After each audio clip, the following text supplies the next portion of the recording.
I heard a thunderclap in the middle of my, while I was sleeping, and I thought something terrible happened to our kid. It was a good thing the shade was blocking the window because he would have gone straight out the window.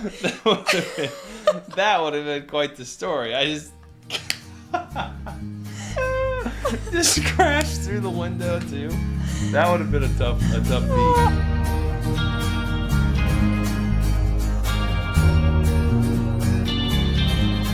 Welcome to Banter Bliss, the podcast where we try to take marriage seriously, but not too much. Guys, this is our third take. Why can we not get this right? I feel like I've done it okay each time. No, you just messed it up. No, the car that drove by is what messed it up the first time. I'm Scott. I'm Sarah. And we're the Sutters. And we are married. Yes, we are. Well done, Whoa. my wife. We need to do warm-ups. Seriously. Tip of the tongue and the teeth and the lips. Each podcast, we try to talk about what we're doing. My eyes are so bad. To put our spouse's needs before our own while having fun. Please subscribe. Do I need to make the font to bigger? the YouTube channel, as well as our Instagram and Spotify / Apple Podcast channels. There we go. Nailed it. It. So, what are we talking about this week? You have the notes. I do have the notes. I can't even remember. We're gonna jump right into banter. Yeah, we always do. Yeah, I know. Last week we talked a little bit about the blossoms first, but this week... Yeah, well, guess what? We went and saw some more blossoms tonight. They were still out. They were so pretty. And all the daffodils were, coming out. Yeah, you took an interesting photo of me, contemplating the universe while staring at a golf ball. Maybe we can throw that in the... I was trying to get the camera set up, and Scott had a golf ball, and he was tossing it up in the air, and it caught, mid-air, and Scott's just staring at it. The photo looks like I'm just, having, I'm using the force to levitate this golf ball and, concentrating / We were crying, laughing, looking at this video. It was very funny. Or this photo. It was very funny. Our banter this week, to start us off here. Everywhere we go, Sarah has to bring 276,000 things with her. So please explain to me... I gotta be prepared for all things. Right. But I'll be like Scott, if he's taking the kids somewhere, I'll start loading them up with all different things. Here's their cups, here's the first aid kit, here's the diapers for the baby, here's snacks if they're hungry. And Scott, what do you do? Yeah, I take my arms and that's all. And I get in the car, right? So here's the thing, though. Well, Sarah will bring water on the way to the restaurants. She'll bring stuff where there's things where we're going. They can't drink the fluoride water. None of them have died. Yet. Yeah, right. None of them have died. From the fluoride in the water and all the stuff in the water. From the fluoride and the water and all the stuff. No, okay, here is the reason I actually bring... Well, I do not like them drinking restaurant water, but the main reason we don't bring, that we do bring the waters into the restaurant is because when we get to the restaurant, the server's like, oh, what do you guys want to drink? And we say waters for all of us. And then they bring out cups of water for the kids. And what do the kids do? They just sit there and chug the water. They scoop the ice out with their hands. They drink so much water and eat so much ice that by the time the food comes out... They're not even that hungry because they're so waterlogged. So yeah, that is the main reason. I have a method to my madness. No, as we've established, usually there's at least a level of convenience associated with everything that Sarah does. If it's inconvenient, I don't do it. That's not true. That is incredibly not true. I'm kidding. So the joke here that I like to remind Sarah of from time to time, I think it's a joke, Sarah thinks it's me being mean, is that Sarah will do this thing sometimes where it's how can I make something 2% more convenient but make everybody in the whole family mad at me while doing so? And it's sometimes we just have to have the conversation, is it worth it? Is it worth everybody being upset because something was slightly more convenient? And to Sarah, yes, it is. It is completely worth everybody else being upset. Not true always. Usually, though. Oh, my word. Not true always. Usually... No, here's what he's talking about, though. I will bring all their waters to the restaurant, and then we will accidentally leave a water at the restaurant and not realize it for a few hours and have to drive back to said restaurant to pick up their cups. Yes. Is that what you're talking about? That's like that part, kind, that's like one of those things. Yeah. Who is usually the one who you're mad at though? It's usually me. It's usually my fault that Sarah brought the water in, the child drank the whole water and left their own water bottle there, and we get in the car and drive home, and it's usually my fault that somehow the water got left. It's like, I have told Sarah, it's like, I think I'm more just frustrated with the situation than actually you. I'm just like, oh, she bought them all Stanley cups. They have no idea that Stanleys are actually like a thing, really. They just know that that's what I bought for them. Yeah, we've had this conversation already, but like, she bought them all Stanley cups, not to be like hip or whatever, but just because they're durable, I guess. They're also 10,000 pounds and smash everything in, their wake. But that's neither here nor there. They're like $35 to $45. So if we leave them somewhere, it's not like, let's just buy a new one. It's not like a $15 like sippy cup, right? Yeah. Like it's like a legit cup. So anyways, needless to say, that's one of the many, many things that are brought with us every time we go anywhere. Sometimes I'll turn around and I'll look at Sarah and she will have so much stuff. And I'll just be like, I just don't understand. Like, but I'm the one that is kind of in charge. Like when somebody falls and they look at me and they're scraped up and bleeding, they're like, do you have a Band-Aid? They don't ever ask you because they know who has the Band-Aids. And when they fall into the creek or the pond, they always end up in the water. I have extra clothes. I have towels. I have all kinds of stuff in the car because, brought it all with me.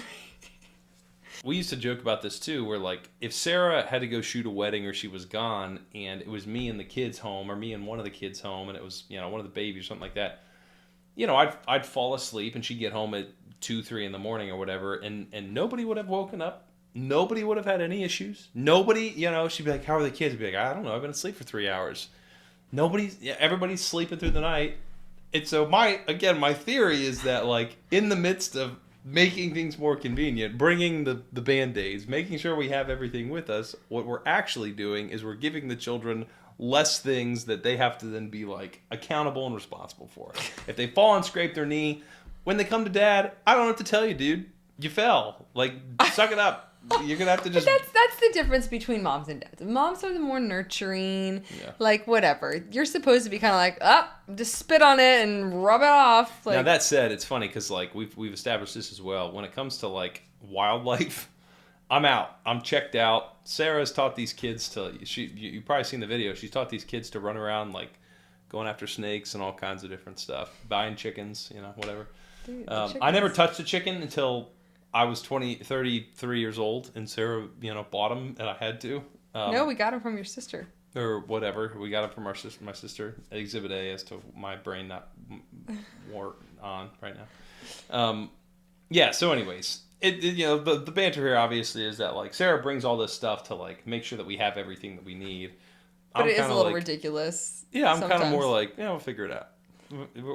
Kids don't have any pull-ups. We'll figure it out. Listen, pull-ups. What did I say? Pull-ups? Diapers. Sorry, like when they were younger, if they like peed in their pants, whatever. No, okay. I like to have fun, just like you do, right? I'm just kidding. And when the fun is anybody. I would love for somebody to help me understand. Maybe, we're big into Enneagram. Hold on. We're big into Enneagram. So if you're a 6 out there, please explain to me, like, how does a 6 actually have fun? That's the thing that I don't understand. We can't have, I'm a 7, but I'm a 7-wing 6. So the 6s like to always be prepared. So the 7 part of me wants to have all this fun, but if something happens and it's going to ruin the fun, I have a backup plan. That's the thing. That's what it is. It's like, oh no, they fell into the pond. Now we can't go get ice cream afterward like we were planning on it because they're just soaking in mud. And I'm a 7-wing 8. Guess what? We have extra clothes, extra shoes, towels in the car. We're good. We'll clean you up and we'll go into the ice cream shop. Yeah, and I'm the 7-wing 8 that's like, the ice cream shop can deal with it if we're dripping, soaking wet all over the place. Oh, there you go. Anyways, there you go. A little banter action for you. Bringing too much stuff everywhere we go. It's the right amount of stuff. I take usually 3 things, sometimes 4 things with me when I leave the house. Hang on. If you know what they are, put a comment down below if Sarah actually posts this clip. What are the 4 things The 3 things 100% of the time, sometimes the 4 things that a man has to take with him when they go. You want me to say them? Yeah, sure. What do you think? I think it is your keys, your wallet, your phone, and some sort of beverage. No, not... A golf ball. Well, for me, I have a bunch of fidgety stuff. Knife. So it's a knife, yeah. Okay. Usually those are the... Some sort of weapon. Those are the 3/4 things that I usually try to take with me. I know what the 3 All of them can fit in my pocket, though. It's fantastic. Oh, my word. It looks ridiculous, though. There are times he, gets up in front of church to, teach Sunday school, or in front of Sunday school to teach, and he has so much stuff in his pockets. I'm like... It's a miracle they don't kick me out of the church, because I have something in my pockets. I'm so distracted by that. I'm like, what is that? Yeah. That's... I don't know. Golf ball? This is coffee mug. Welcome to the insanity. Welcome to the Thunderdome. Okay, love languages this week. So, would you like to start? Yes. What are our love languages? What are the 5 love languages? Are gifts. Gifts. Every week. Acts of service. every week. Gifts, acts of service, quality time, words of affirmation. Physical touch. Nice. I remembered some. So how did we speak each other's love language this week? There were several nights in a row that we watched movies and cuddled together. I love that. Yeah. Scott was like, hey, I'm going to watch a movie tonight. I was already kind of getting ready for bed one of the nights. I'm like, all right, I'll come down and watch a movie with you. Cuddle up. And we had a lot of fun. And then ate ice cream. The kids always ask, oh, what'd you guys watch last night? Or what'd you guys do last night? They do? They'll be like, oh, were you guys... Because there was a seltzer water can sitting there. Yeah. They inquire about... I didn't know that. What kind of fun stuff we did without them last night. I'm Have you seen that meme that's sorry. What kids think happens when they go to sleep? And it's games and dinosaurs and ice cream and pizza and all kinds of stuff. Maybe we should take videos of us playing with their toys and making huge magnetile setups. Here's what we do while you guys are asleep. Just kidding. So we spent a couple nights in a row. Yeah, it was a lot of fun. Doing the thing. Watching shows, hanging out. Yeah. So that was great. In the midst of that, you spoke my love language. I can't remember what we were watching or whatever, but you just were watch a. You didn't say it, but you were just kind of gestured to have me lay down across your lap. So I can massage your head. Massage my head and my back and stuff while we were watching our show. Mm-hmm. Which again, if you listen to this podcast for longer than 10 seconds, you know that I can fall asleep at the drop of a hat. So naturally, I was out like a light. But it was great. That was a great way that Sarah spoke my love language this past week. So thank you so much for the physical touch. That's right. Yeah, that's right. I probably should have mentioned his is physical touch. Mine is... gift giving, physical touch. Sarah's are... Mine are acts of service and quality time. So this week was a good quality time. Though you did a lot of acts of service stuff too. I just kind of had to narrow it down. Yeah, for sure. Okay. So this week's story from the vault. So this is kind of more of a hodgepodge of a phenomenon about our marriage and then specific stories from that phenomenon. So, why don't you tell them? Okay, so we've already talked once about Scott's sleep chaos. I don't know what to call it. Scott does the sleep jumps, but he also sleep talks and sleep moves. I don't know, jumps, walks, runs. What? No, I don't walk and run. What are you talking about? Well, which one are we talking about? The thunder? I wasn't asleep when that happened. You were? We are talking about it. I was asleep. Okay, all right. I wasn't I was awake. No, you were. No, hold on. Wait a minute. I was awoken and was in full control of my faculties. Were you? Didn't realize what were you? was happening there. So I was sitting up. There was a storm that rolled in. Scott fell asleep in, his 4 seconds or whatever. So he's asleep next to me in bed, and I was sitting up feeding, I think, Selah. Or not Selah. No. Sorry, Flynn. Flynn or Zion, I can't remember. And a storm came in, and there was just a sudden loud clap of thunder. Very, very loud. I saw the flash of lightning, so I wasn't startled that much, but Scott was dead asleep. And he heard that thunder and jolted awake. And just, you can't see it, I don't think, maybe on his camera, just jumped and slammed into the window, hit the shades, right? Yes, you you ran and hit the shade, you leaped out of bed, our bed's over there, jumped, slammed into the window, and Yeah, right. Took off running down the hallway. I think I made Scott, it like... Scott, wait. And he thought that Ford had pulled a dresser on top of himself. I thought the thunderclap was like furniture falling on our son. And I was trying to calm him. I was like, Scott! Like, he's running down the hallway after Ford to save him. And yeah, right. I heard a thunderclap in the middle of my, like, while I was sleeping, and I thought something terrible happened to our kid. It was a good thing the shade was blocking the window, because he would have gone straight off the window. That would have been quite the story. I just crashed through the window too. That would have been a tough beat. I was just sitting there trying so hard not to laugh. Then there's another time. Ford came into our room to ask Scott for something, and Scott in his mid-sleep was like, buddy, go get a basketball. I forgot about this. Go get a basketball. And Ford, who's maybe 3.5, he's like, oh, okay, Dad, okay. So he runs into his room and tries to find something that is remotely the shape of a basketball, because he didn't have one in his room. And instead he had this, like, plush octopus. It's just a big, like, ball shape with a couple, like, 8. I forgot about that one. I was going to call them antennas. What are the 8? The tentacles. Tentacles. Wow, brain. Hello. 8 little tentacles on the bottom. And so you see, it's dark in our room except for the nightlight. And I see Ford come back into the room. He's like, here, Dad, is this okay? I can see the little tentacles, like, waving in the darkness. This is such a fun story. I love this. And Scott was just out. I don't remember what happened after that. I think I realized what was going on. It was just like the most adorable thing in the world that I was like in the middle, like sleep talking, and Ford's like, oh, got it. Okay, yeah, hold on. It just runs and gets the closest representation he can find of a basketball. Our wedding night, he's sound asleep. I'm cuddled up with him, and suddenly he starts laughing in his sleep.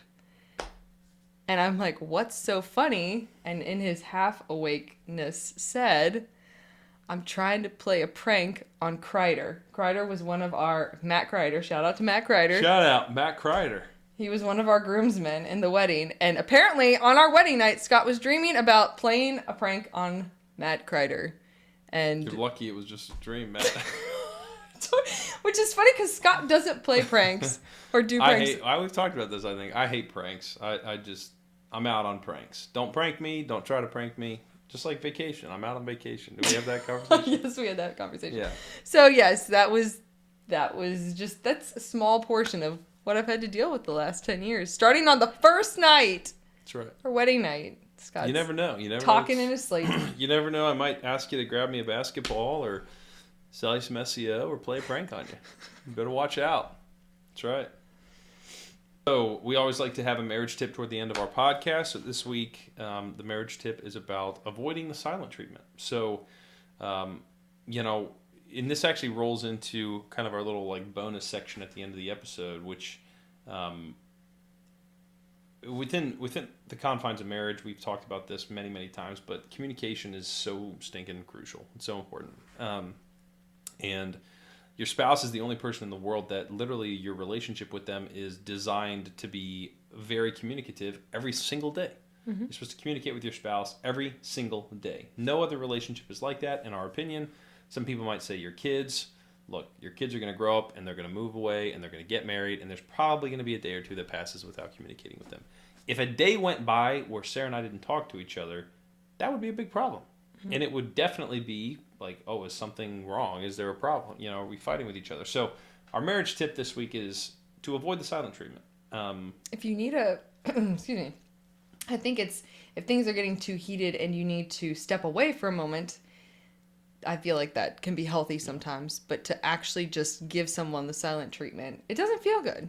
It doesn't feel good at all. Right. It kind of, I feel like it's pretty disrespectful and unloving. So yeah. It probably feels disrespectful to you, and it would feel unloving to me to just get the silent treatment. Yeah, and again, like, it's hard to really like truly define, I guess, within each relationship what the silent treatment looks like. But like, if the two of you are walking past each other and not communicating, that's like not even acknowledging each other. Which again, we've had moments that feel that way, right? But we try to be very intentional that like communicating with one another is vital, especially in the midst of an argument. And so avoiding the silent treatment and avoiding like, I don't want to talk to you. I don't want to, whatever. Like, it just that draws. can be so damaging. It draws out whatever you're disagreeing on. Yeah, right. Longer, needlessly. Yeah. So it's again. Let's clarify. It's not. Excuse me. It's not easy.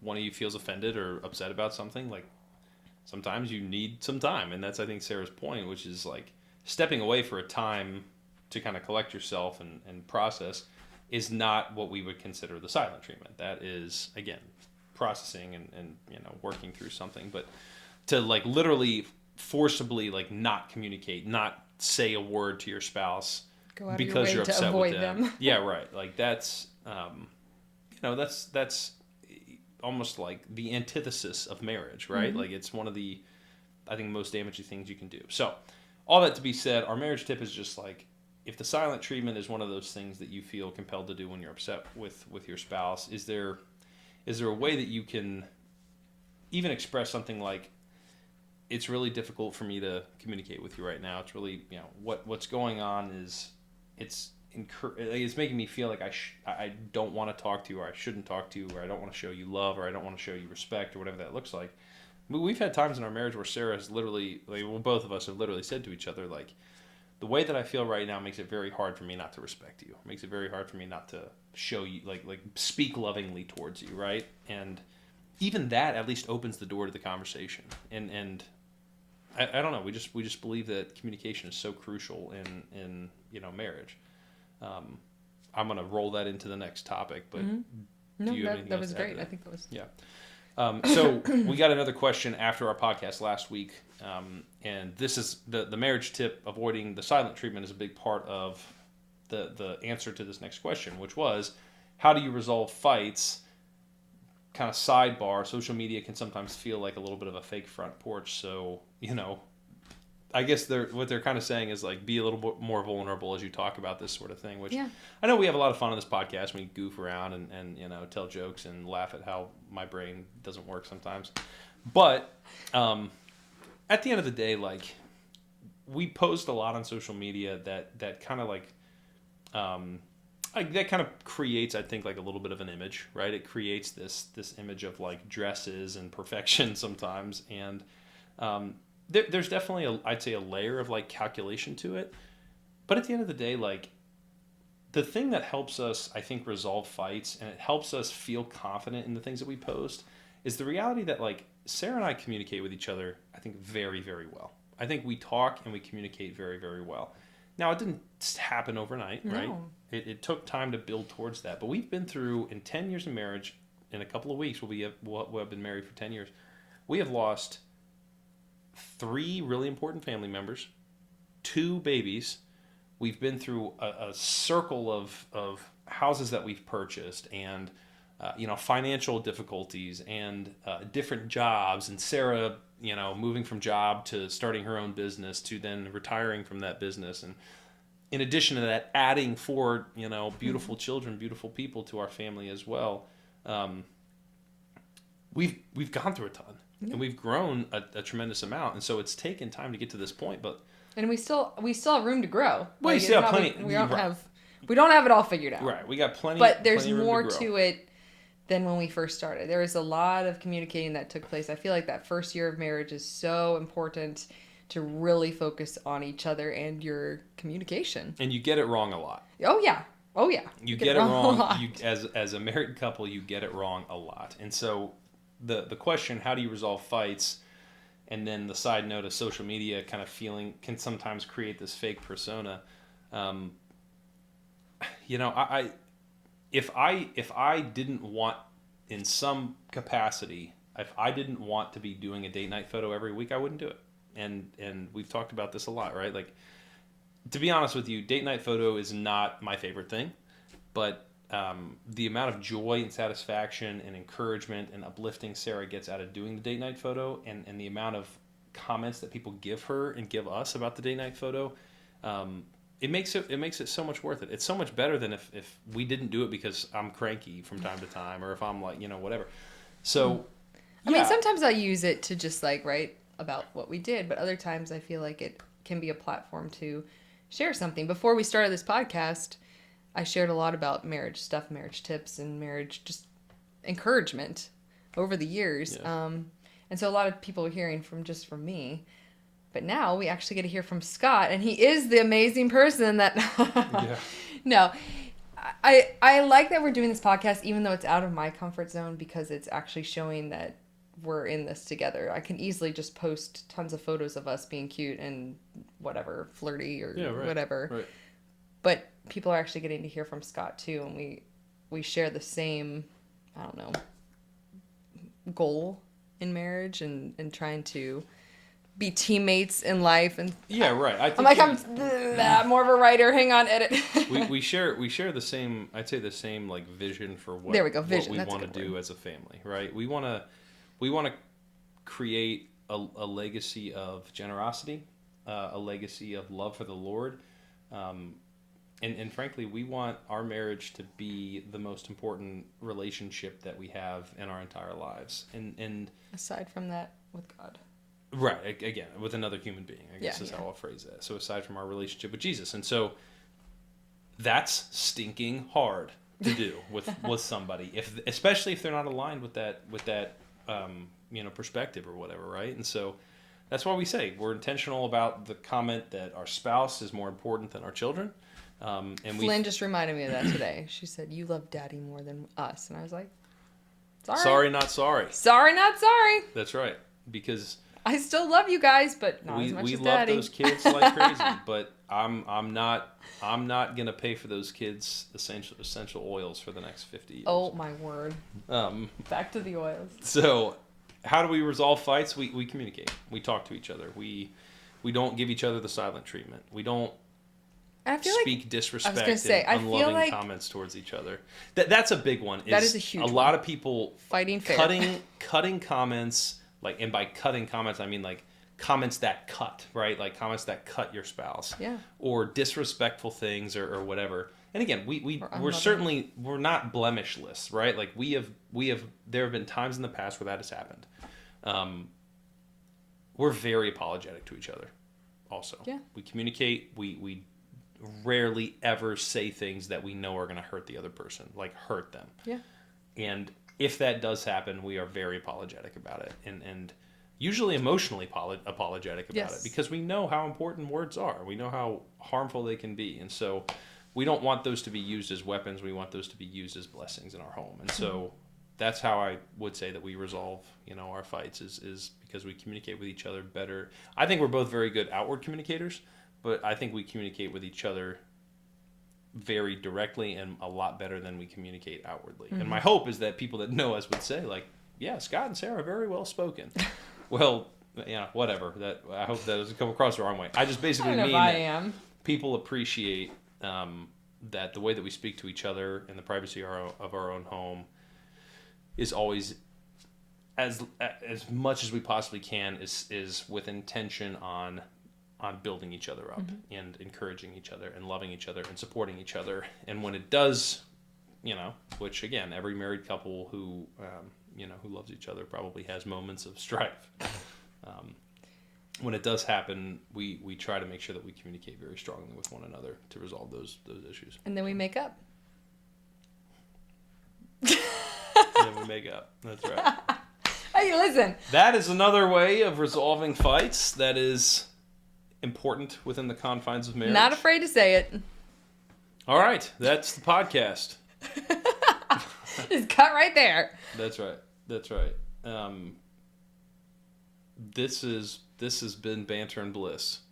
It has. I think we're ready to wind it down here. I can barely even function anymore. Well, yeah, you've had a longer day than I have. Yeah, this has been Banter and Bliss, the podcast where we try to take marriage seriously, but not too much. I'm Scott. And I'm Sarah. And we are the Sutters, and we are married, and we make up when we fight with one another. Yes, we do. Yeah, nice. All right, see you guys later.